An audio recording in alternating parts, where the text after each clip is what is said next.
Tas nebija viegli. Kaut kas tāds pirmo reizi.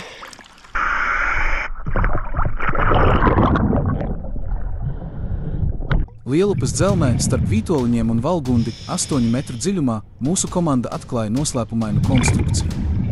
Tā atgādina lielu kasti, kuras iekšienē sabērti būvgruži, ķieģeļi vai akmeņi. Vietējie iedzīvotāji stāsta, ka šī konstrukcija iespējams ir bijusi daļa no padomju laika pārceltuves, kas savulaik savienojusi upes abus krastus, nodrošinot pārcelšanos uz Vārpām. Turpat netālu mēs atradām arī vecu, sapuvušu laivu, kas jau bija tik trausla, ka sadalījās gabalos, tiklīdz to mēģinājām izpētīt tuvāk. Spriežot pēc tās atrašanās vietas, ir pamats domāt, ka tā savulaik bijusi saistīta ar pārceltu un izmantota tieši tās darbības nodrošināšanai. Tomēr tas nebija viss. Pati upe ir pilna ar dažādām nesaprotamām metāla konstrukcijām, kas iespējams arī nāk no pārceltuves vai citiem padomju laika būvniecības darbiem. Spriežot pēc lielā daudzuma aizķērušos vizuļu, makšķernieki šeit piedzīvojuši nemazums vilšanos. Šī vieta acīm redzam ir kļuvusi par slazdu, kurā daudzi ir zaudējuši savus makšķerēšanas piedarumus.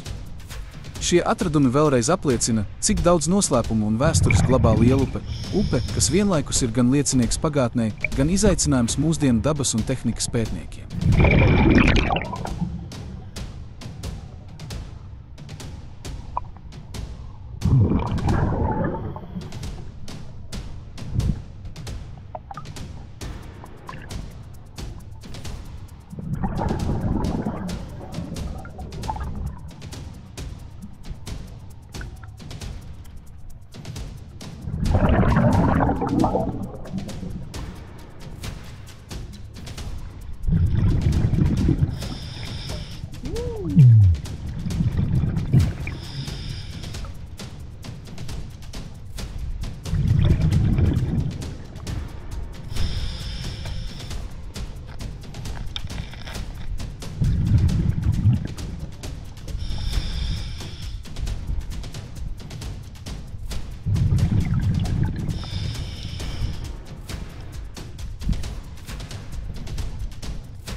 Turpinot izpēti, Lielupe atklāja vēl dažus pārsteigumus.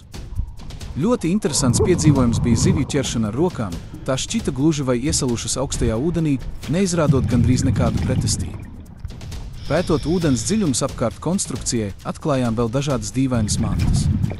Starp atradumiem bija vecs akumulators, izlietne un pat ķēde. Visi šie priekšmeti savādi papildināja mistēriju par to, kas šeit savulaik ir noticis. Lielupe joprojām turpina pārsteigt. Katrs atradums ir kā fragments no lielākas puzles, kas vēsta par upes bagāto, bet reizēm grūti saprotamo vēsturi.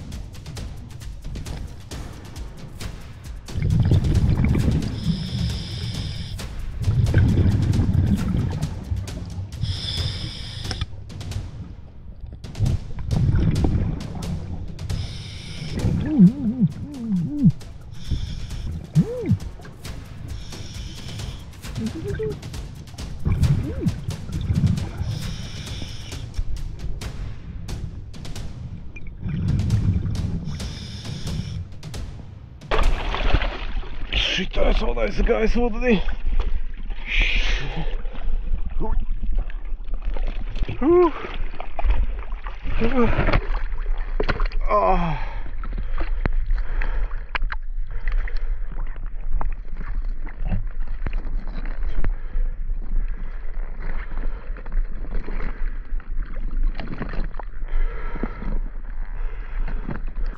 Esmu laukā.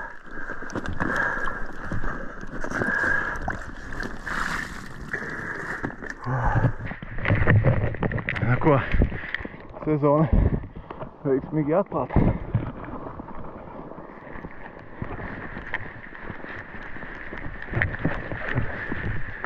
Un ar jauniem atradumiem.